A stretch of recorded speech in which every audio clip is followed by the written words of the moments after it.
Productivity. Gladiator. I'm Brian Nelson Palmer. On this show, I share personal, practical productivity skills. And in this episode, we're talking about conquering your hidden productivity killer. It's the ways to beat interruption overload.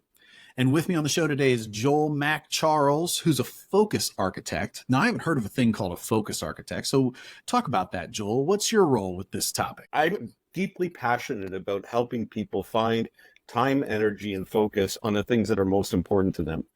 I won't talk a whole lot about that, but we are wasting anywhere from 10 to 50% of our lives. And I'd like to claim some of that back to do the really things that are important to us.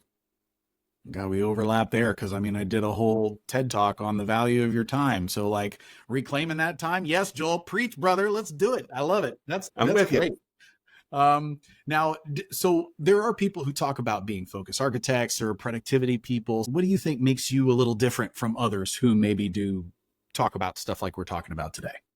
I think one of the focus areas or one of the experience things that makes me different is a lot of people will speak from a base of theory. And I think theory is really important. And I have a lot of respect for theory.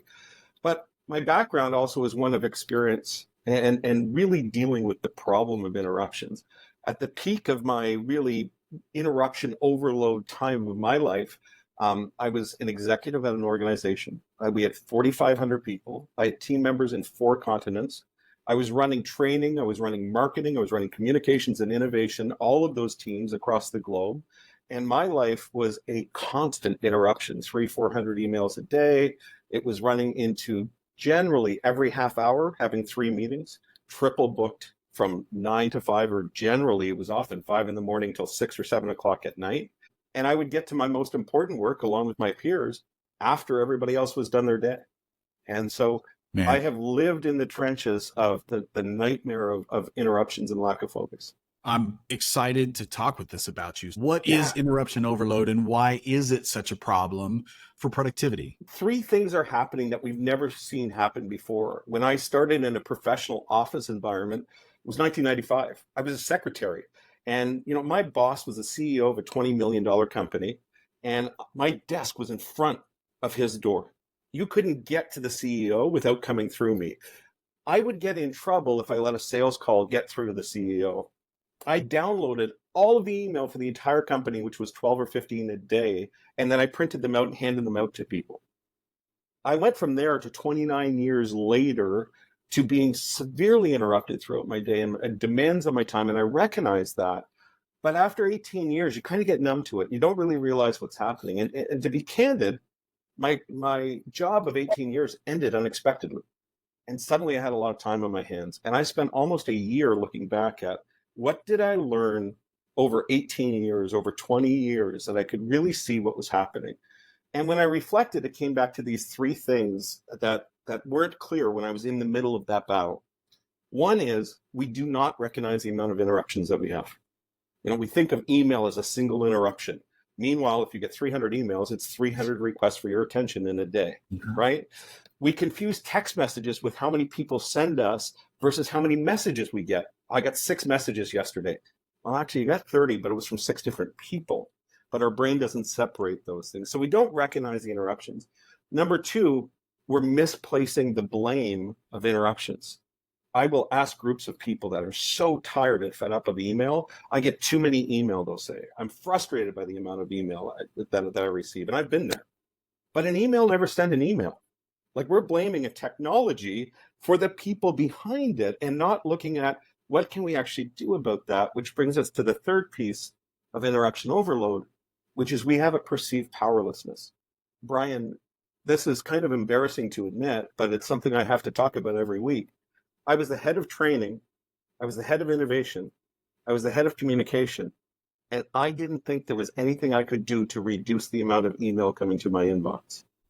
It's powerless feeling. My whole executive team felt the same. And so when we look at that is how do we regain the power? How do we look at the actual root causes of this? And part of that is recognizing the interruptions so that we can minimize them and gain some of our time and focus back. I love that we're having this conversation because in my training with Productivity Gladiator, I teach people focus and prioritization. It is a personal thing. If you're overwhelmed, the only person who can help you with overwhelmed is you, realistically. You can ask others for help, but I mean, a lot of this is learning what to do, how to do it. How does it work? So you speak about this professionally. How much of a problem is it, do you see? I think we've got a massive problem with this. Microsoft studies say that over 60% of our email are currently unneeded.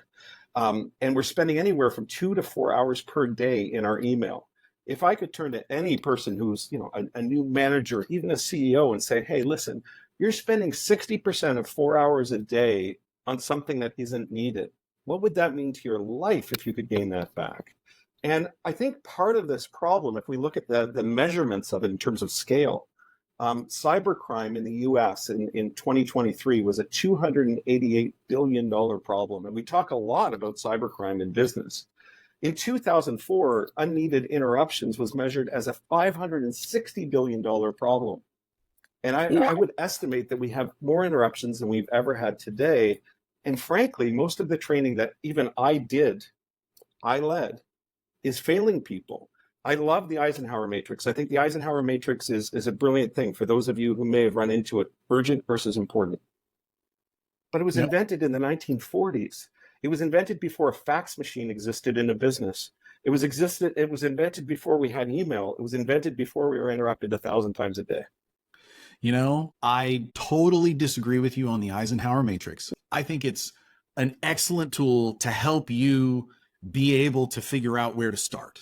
Yes. And it's not the end all be all. And I add a lot to it. It's the Eisenhower matrix plus. It's not just the Eisenhower matrix.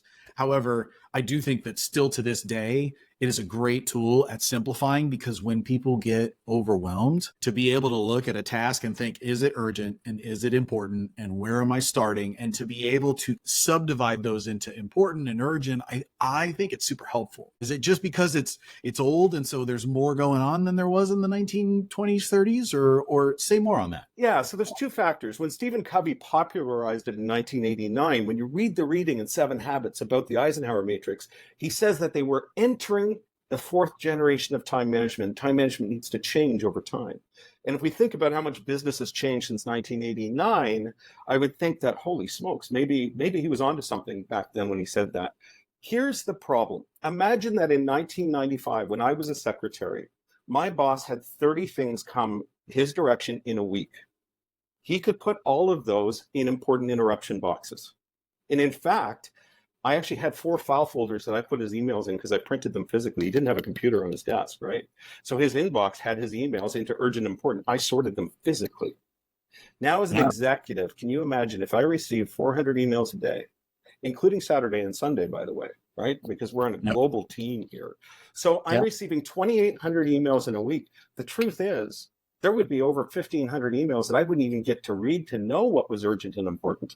Volume of incoming tasks is so much bigger. It's like we used this source of urgent and important to service us when we had 30 or 40 tasks in a week.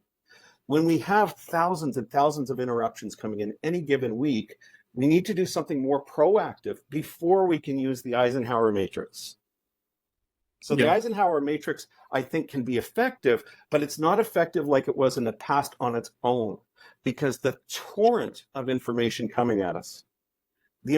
I now have voicemail, SMS, text messages, WhatsApp, and not only do I have it from colleagues, my clients have my cell phone number, my friends can text me in the middle of the day, my family can text me in the middle of the day, never mind my social media inbox. All of these things didn't exist before. And if we really use the Eisenhower matrix as it was written, the only thing we'd be doing is stacking things up into those boxes because we wouldn't have time for anything else.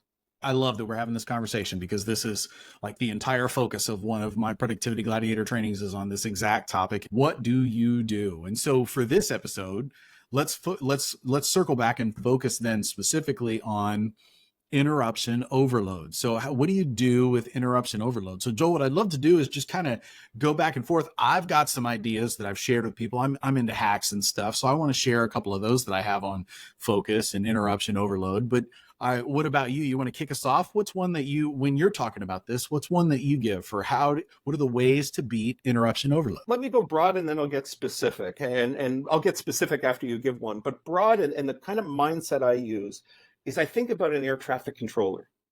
So an air traffic controller doesn't wait for the planes to crash to figure out which ones are important, doesn't even wait to see which ones are coming close to each other, is hopefully handling them more proactively further up the chain. So when I think about interruption overload, I think about 3 volumes of interruptions. And we often think about the big one, the macro interruption, the loud interruption, the client yelling, the team member saying, hey, I need a minute. Those are things that you have to pay attention to. And we're programmed to pay attention to fire alarms and big interruptions. What we often miss is we miss the mid-level interruptions, things that pop up on our screen that we have to press OK to, or an alarm clock that we have to stop before we can continue our day. That's called a meso interruption, a mid-level interruption.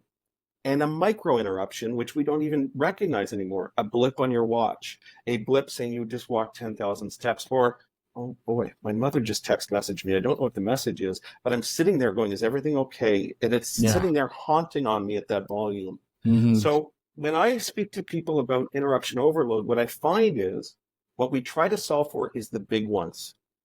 But the real secret to mastering focus, the real secret to getting to the Eisenhower matrix is coming up with solutions proactively to eliminate the ones that happen the most often, the Pareto principle.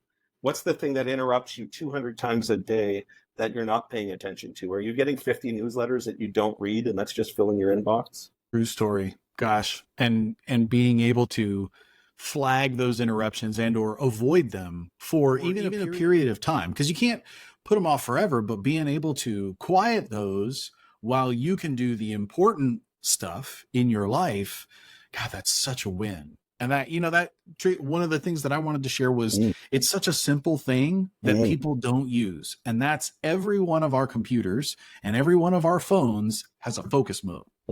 And so the question I want you to ask yourself right now is, do you have a system? When do you use the focus mode on your device? You would think everyone would use it all the time for the important times in their life.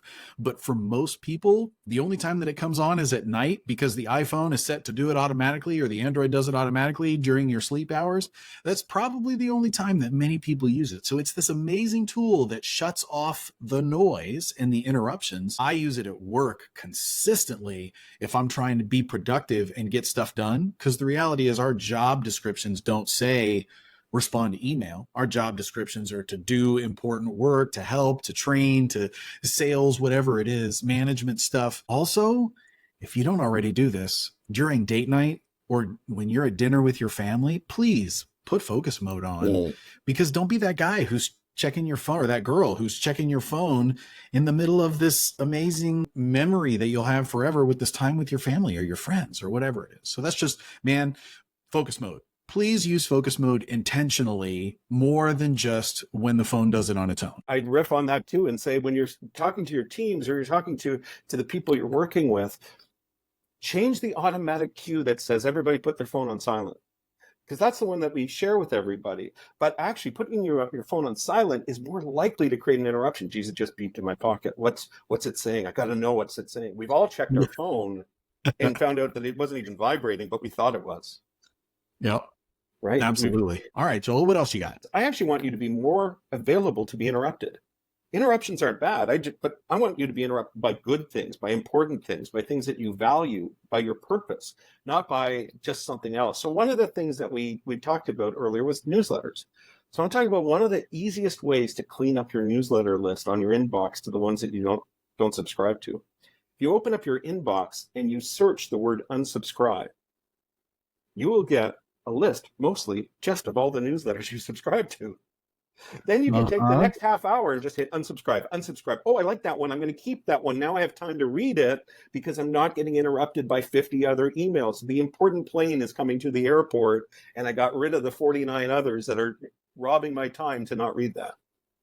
Yes, man, Joel, I want to yes and you on this one big time because this is one of my. I did an article about the two Outlook for those for you listening. If you use Microsoft Outlook, Outlook has Gmail's pretty good about filtering things to promotions and things, but Outlook has been terrible and continues to be pretty terrible for me.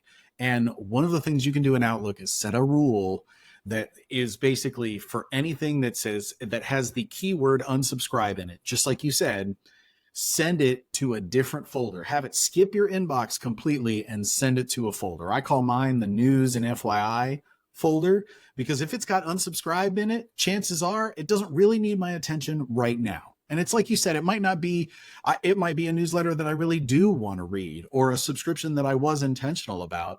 So I can either unsubscribe from those or I can get to them when I'm ready to get to them, not just because it hit my inbox right then. So that's your unsubscribe keyword. Man, that's clutch. Not only unsubscribe, but man, you could set up rules and filters to automatically handle those emails. And I cut my inbox down by 60% just with those two rules that I shared because man, that was a game changer in the work environment. So I'll share the link to that blog post that I did specifically for you listening, if that's interesting to you. But man, I love what you're saying about Awesome. unsubscribe. Let me give a variation of that because in my old work, that would have been very dangerous.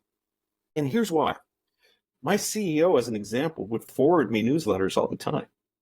So if I automatically move something into another folder, generally you stop looking at that folder and it stays out of your view. So what I'm a huge proponent of is keeping one big giant mess in your inbox, which I know sounds scary to many people, right? I've got 30,000 emails in my inbox.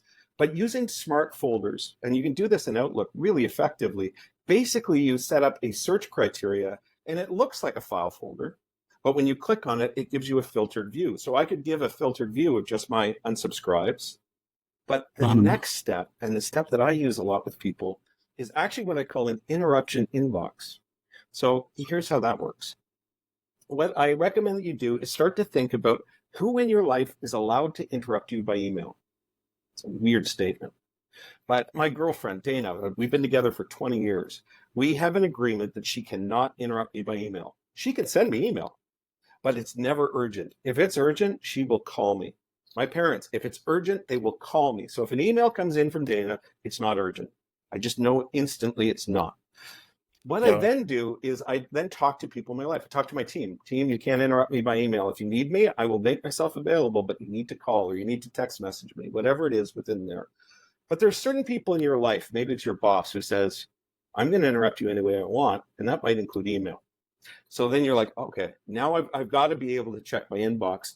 So what I actually do is create an interruption view where I add those people to a search criteria, a lookup folder that says, hey, show me emails only from the following 5 people. It would be my CEO, the president of the company. Maybe it's a couple of key clients. Then when I sit at my desk and I've just got a couple of minutes between meetings, instead of checking my entire inbox of the 50 messages that came in, I click that view. And if there's nothing there, I keep moving. If there's 1 or 2 messages, I can do a quick scan without falling into the black hole of the 50 other messages that are there. Joel, this is fun because I want to yes and you again on that.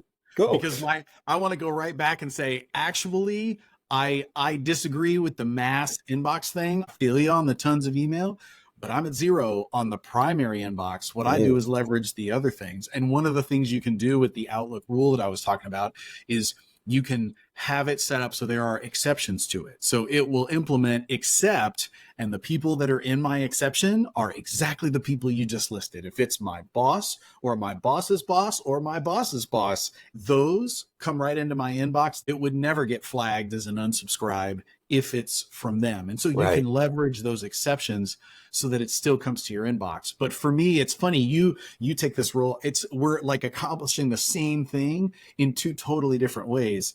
Because for me, if it comes into my inbox, that means it went past all of my rules and filters that keep it out if it's not important. And so I had like those 2 filters that I talked about. So like totally, we're driving at the same thing. And it's just funny how you implement it with the special folder and I implement it with a bunch of basic like defense tactics that keep it out. And if it's in my inbox, that means It is to me, and it is something that would require my attention. I'm fascinated by this. We could nerd out on this some more. I want to share more, but Yeah, I love that we're jamming back and forth and that we don't always have the same execution, but we have the same approach, which is there is a proactive way to handle it. But I think it's important that you find what works for you and what is the proactive solution that works for you rather than being reactive. And you talked about Inbox Zero. One of the things I love to share about Inbox Zero is the amount of, if you look at Merlin Mann, who came up with that in 2001, you look at his original speech and even what he's done in the last 3 or 4 years, he has tried to really show people he never meant to have an empty inbox. He never ever meant Inbox Zero to mean don't have it or have an empty inbox. He meant don't spend it as a task list. Don't use it as a task list. yes, when I teach it, it's not Inbox Zero like all the time. It's Yeah. you should be able to get to it once a day. Inbox Zero should be within your grasp if it makes sense, but don't waste your time.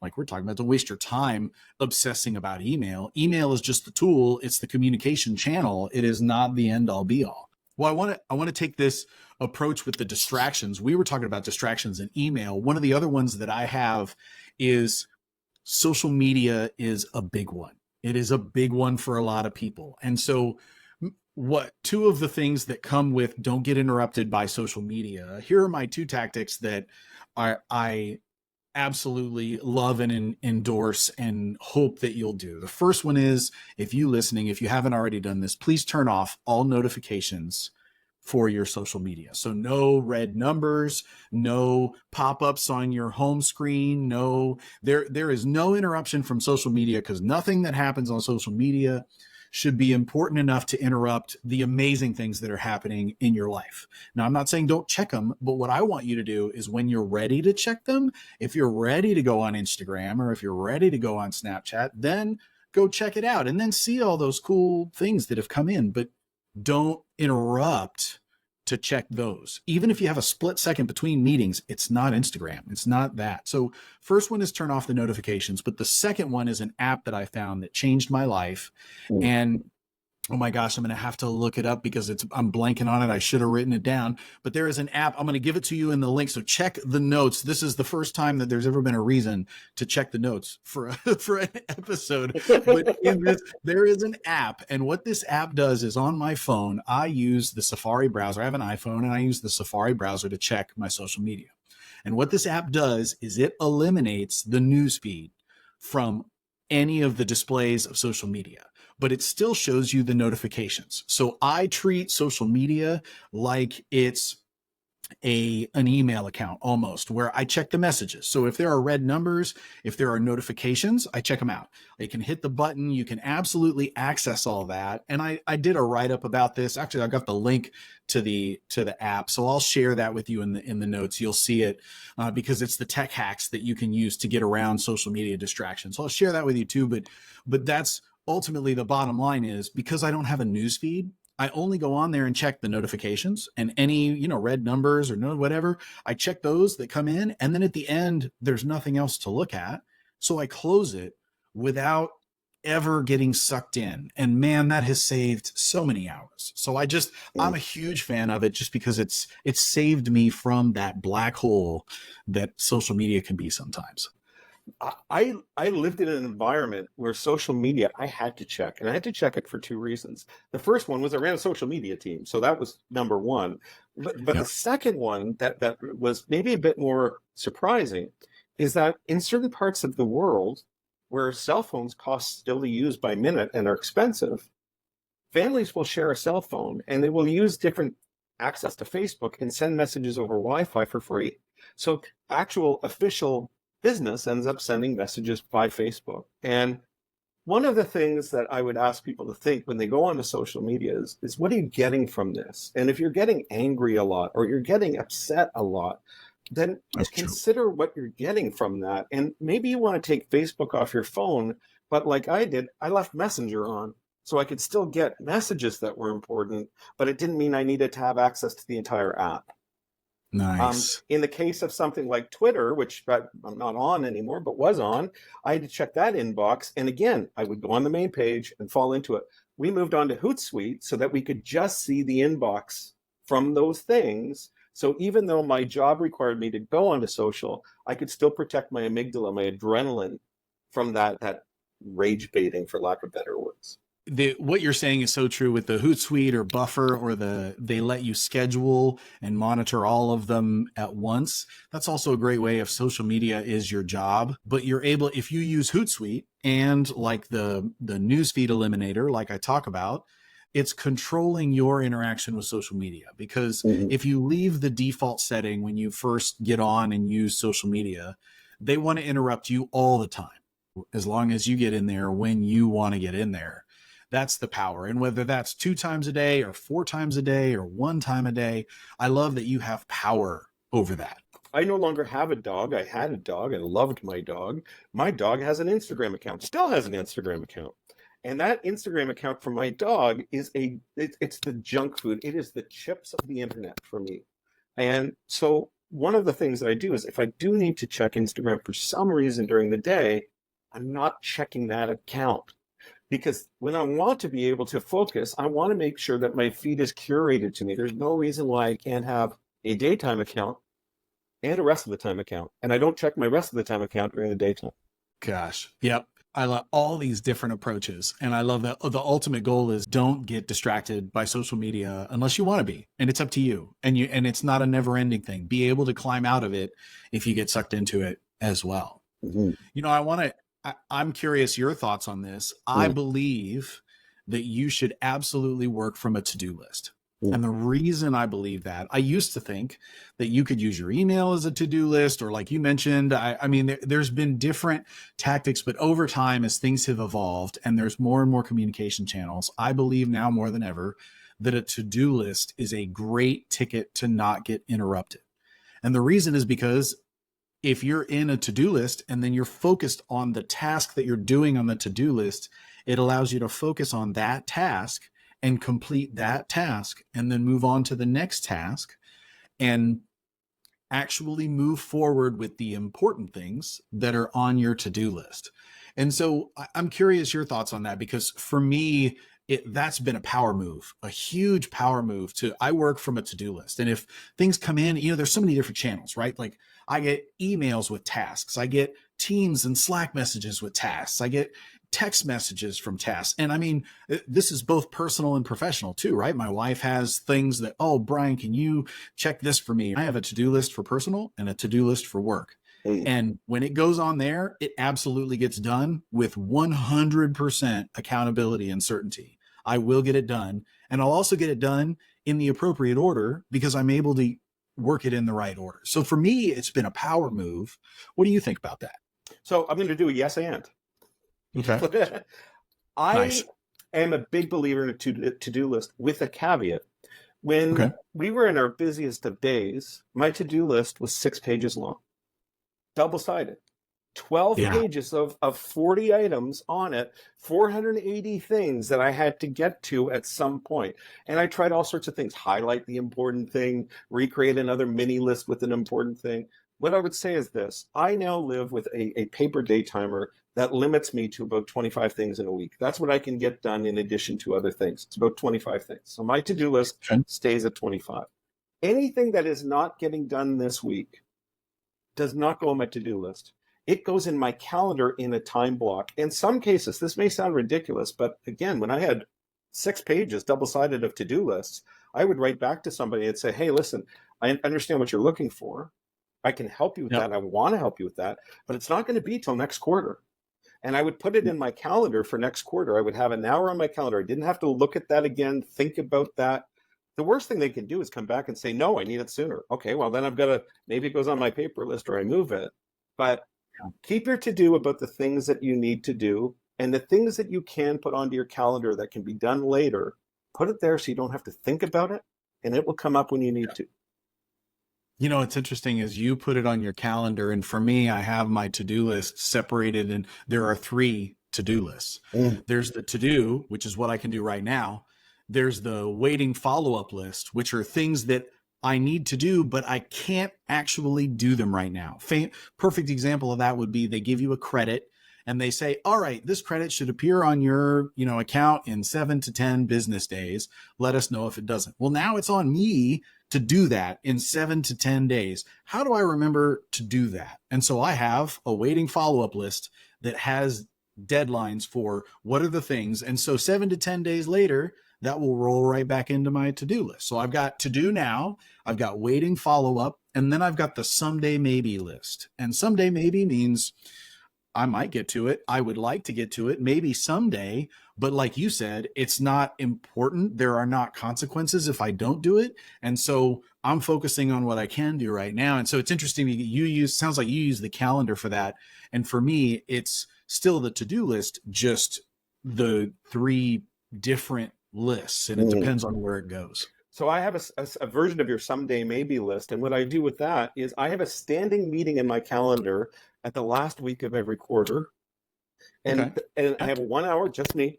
And I look at that someday maybe list and I say, in the next 90 days, which of the someday maybes am I going to put on my calendar to attack?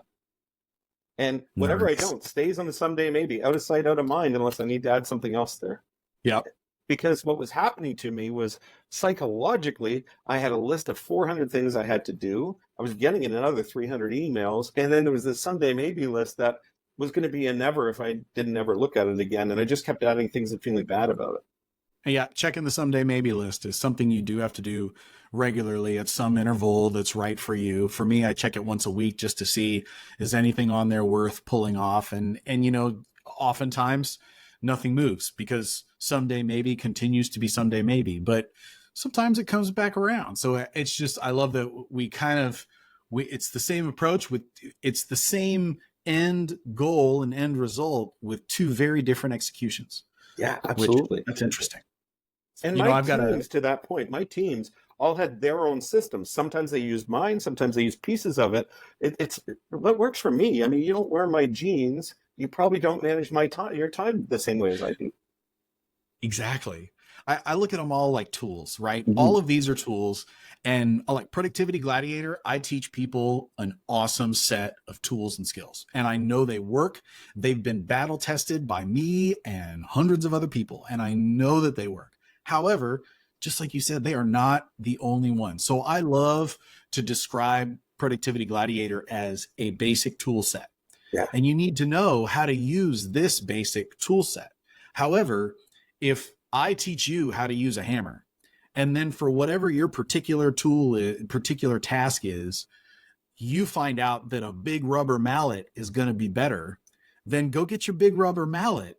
But having a hammer and knowing how to use a hammer for the situations where a hammer is helpful is one of those superpowers that I feel like in school, they never taught the basic set of tools. I think the only thing I ever got was the planner in elementary school. They give you a little planner with like you got a calendar and maybe, a to-do list that's a place for to-do list that's only like 7 lines long. And then you're supposed to track everything. And then they never really teach you anything beyond that little planner. And so this is what happens when you have to scale it up and you have, multiple businesses that you're running and a personal life. What does it look like when your to-do list is 120 things long, things long? Well, yeah. I got a tool for that. It's called the calm and chaos process. And here's how it works, but you should know how to use it. That doesn't mean it's always. So yeah. I love that point that yes, there's different ways to do this. As long as you have a tool and you can describe the tool and you know how the tool works and it works for you, awesome. And the resilience to change that tool, because something I've seen unique, and I think as a manager and as somebody who might be new to people management, what you might be seeing is your manager struggling with time management. And we're seeing that today. What you might not have visibility to is that there are people who are at the level, that senior level management, who for the first time in 25 years are struggling with time management. And I think we just think they were always struggling with that. And I think the resilience and capability to adapt to new tools is so essential. And you have none of that built in if you don't know a group of tools. Right. Adapting to new tools is really helpful if you knew how to use the old tool. You got to know how to use the hammer before the rubber mallet makes way more sense to you, right? Totally. Yes. Yeah, absolutely. All these softwares, every one of these softwares that comes out ultimately only makes sense if you knew how to use the other one that it was designed to be better than. Like that, then it makes way more sense. Yeah, absolutely. I've got a nerd one for you, Joel, that Okay. I'm curious if you've ever looked into.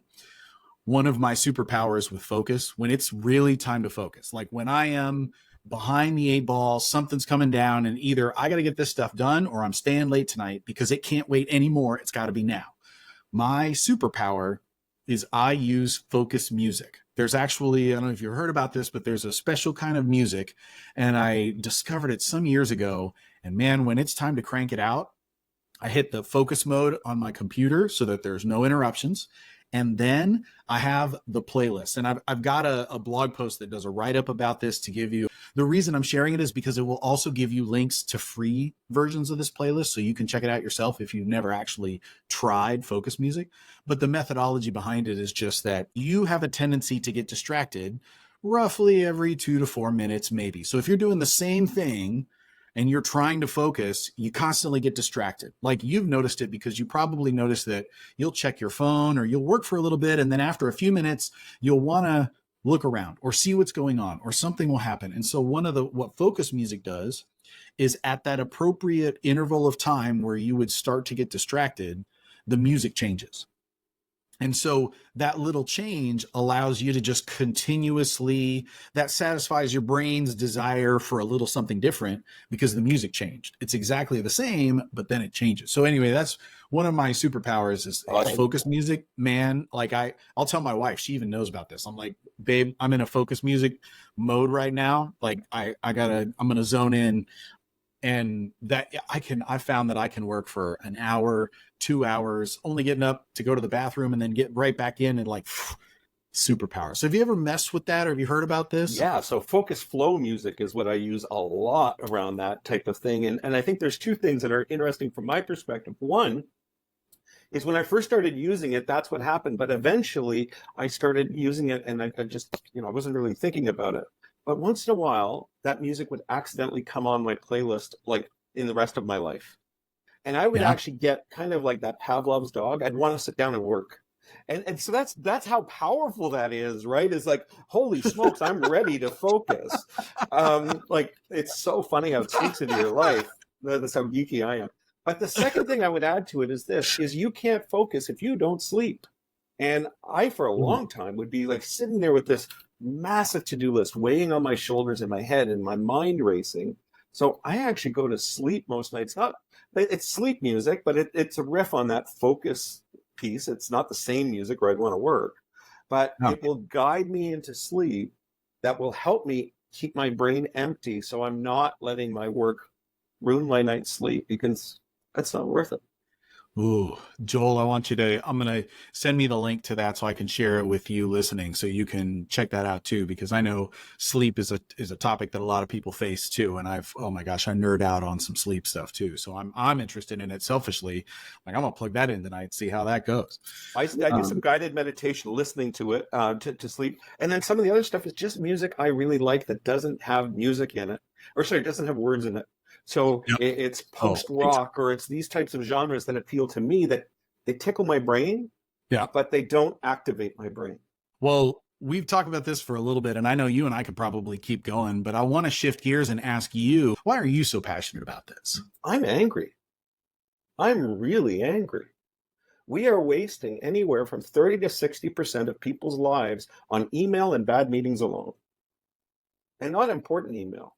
But 60% of the email we receive, we don't need to receive. And if we're spending 3 hours a day in email, you're losing 60% of that 3 hours, an hour and a half that you will never get back in your life. That's 1 day a week, and that's 52 days in a year.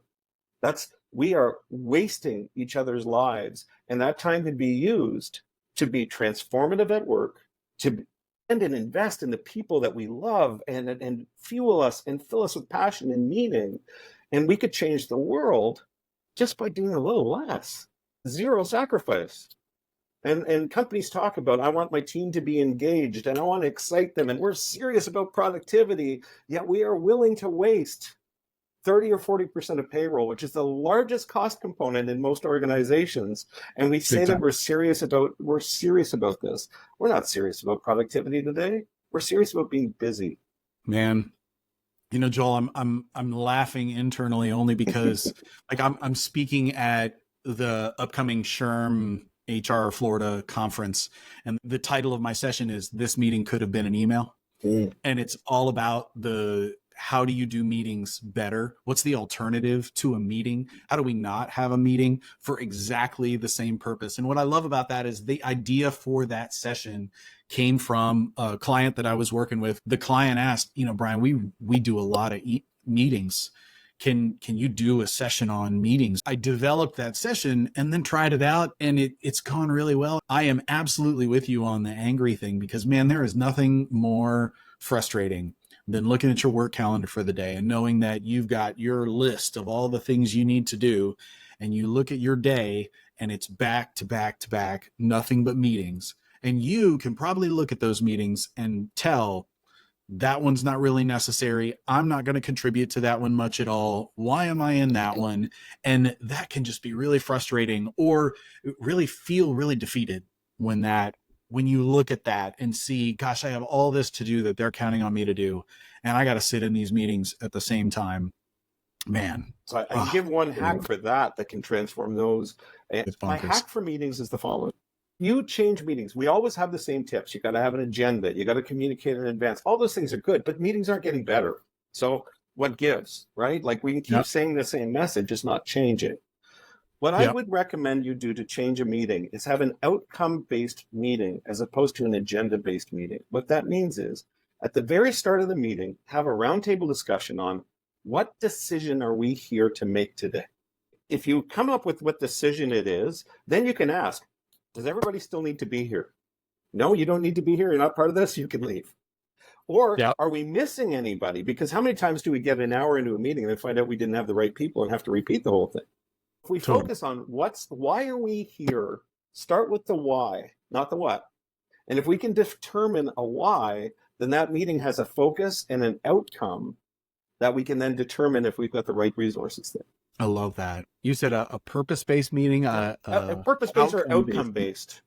Outcome-based meeting as opposed to an agenda-based meeting. Yeah, I even drive my own calendar that way. When I'm working for myself for an hour, I have an hour to focus on something. Don't focus on I have an hour to prospect. What's the outcome you're trying to focus? I want to talk to 2 people in the next hour. If I do that in 10 minutes, I can move to my next task. I don't have to spend the hour. Man. Or I feel really good that I succeeded in the first 10 minutes and I make 4 more contacts and I feel really successful versus, I just prospected for it now. So true. I love that. Outcome-based. That's powerful. Mm-hmm. Well, on this topic, are there any other resources that you recommend on this topic? I want to give one more tip that especially applies to managers that I think is so important, because I think interruptions really only come from 3 categories. They come from people, process, and technology. And when you're a people manager, you have control over some of that. So here's how I changed the cadence of my team to eliminate hundreds of interruptions a week for myself, plus created availability to be more available when people needed to interrupt me. What we did was my team, my team of managers would meet every morning at 8:30. We started at 8, so this wasn't a new change of hours or anything like that. But every morning at 8:30, we had a huddle. And all we did in that huddle was just say, does anybody need anybody? If the answer was no, we just wished everybody a good day and we were off the phone in sometimes a minute. Sometimes they did need yes. And that wasn't the important part. The important part was for the rest of the day, as you work through your day, if something came up and you needed to interrupt somebody, you could ask yourself a question. Can this wait till 8:30 tomorrow morning? It can wait till 8:30 tomorrow morning. Then you can bring it to that meeting. You know people are going to be there. So we have a scheduled half hour of interruptions. And then what we would do on top of that is I would schedule one-to-ones with my managers every Thursday. And on that one-to-one, in my calendar, I would have 2 meeting requests at the same time. One was the recurring meeting with them. The other one was the list of things that I wanted to talk to them about. So when something came to my head and I'm like, hey, I need to talk to Mary about this, I would add it to the meeting beside Mary. So when we would start the meeting with Mary, I would say, Mary, I've got 4 things to cover today. Mary would say, Joel, I've got 25. We would easily cover 40 things in half an hour to go through for the week that were able to wait till Thursday. And by doing that process, I would easily save 40 or 50 interruptions from each team member every week by scheduling time to deal with the things that pop up. The irony is I had a lot more time in the week if they needed me for something important. The access to the person, right? That's often the biggest thing. People are so busy. When do you find time on their calendar? That is a power move to know that you're gonna see them. So That's imagine cool, I Joel. sit with I like 6 that. managers in an afternoon and we go through 40 things each, and they all start with what's urgent and important to them. So now we can Mhm. use the Eisenhower matrix there instead of trying to use the Eisenhower matrix reactively to the 300 emails that would have come from them. Joel, here's what I love. I love that you have taken this lifetime of experience and turned it into a passion for interruption overload and attacking interruption overload. Like, please harness that enthusiasm and that emotion you got for it and keep doing this, because there is absolutely a need for it. And I will be absolutely shocked if you and I aren't sharing a stage at some point in the future, talking at conferences about this. You're preaching to the choir with me, but I love that we got to share that with you listening too. Thanks for coming on the show, Joel. I thank you for having me. I love what you're doing. And, as a takeaway, one of the things that happens often when I speak is somebody will come up to me afterwards and start talking to me about what we've shared, and they'll ask for a hug. And I find that is the sign that what you're doing, what I'm doing, we're on the right track to truly making a difference in the world. And if you're listening to this, you are too, just by listening and trying to make a difference in your world. And it takes a lot of guts and it takes a lot of effort and it's tiring, but there's hope, and we're going to do this. We're going to make this easier and better by doing less. This reminds me of, and it's a story worth telling real quick. The quick anecdote is, there's a story about a little kid and some fish that had washed up ashore, or washing up ashore. And the kid is walking along and he's throwing the fish back into the ocean because they got washed up. But it's a whole beach. There's so many of them. And so this older gentleman, this grandpa, comes in and he's like, kid, why are you messing with that? You're not going to help those fish. And the kid, like, kind of looks down at his shoes and he reaches down and he picks up another fish and throws it back. And he looks at the grandpa and he says, but I helped that one. And like, that is exactly what we're talking about, Joel. Yes, it's that one fish. It's not all the other ones. It's the one that we're helping. Like, heck yeah. So give those hugs. That is a very cool thing. Now, if people want to keep in touch with you, what's the best way for them to keep in touch with you? Reach out to me on LinkedIn. I want human connections. I want to connect to people and share messages together and share passion. And you can find me there. I'm the only Joel MacCharles in the world. You got it, Joel MacCharles, and I'll hook you up with that link too in the episode notes. So hit that button and connect with him. I know he would love that. And for you tuning in, do you have a friend or colleague who has been struggling with interruption overload? If you send them a text message, or if you send them an email with the link to this episode and you say, thought of you when I was listening to this, and have that back and forth with them, whether it's the person you worked with 5 years ago or whoever it was that you were talking with this about, if this reminds you of somebody and you share it with them, it's an amazing way to keep in touch with people. That's not just because you need something. It's fun to be able to offer. We talked about the fish and giving hugs after presentations. If that's a person we can help too, we certainly appreciate you sharing this with them. And also, by the way, if you haven't, thanks for liking and subscribing to the show. And really, with me, I do a lot with my email list. So if you want in on that fun, I hope you'll join the email list. The subscribe link is down there for you in the notes. I love sharing Productivity Gladiator with you because together we're going to change your life. That's a wrap.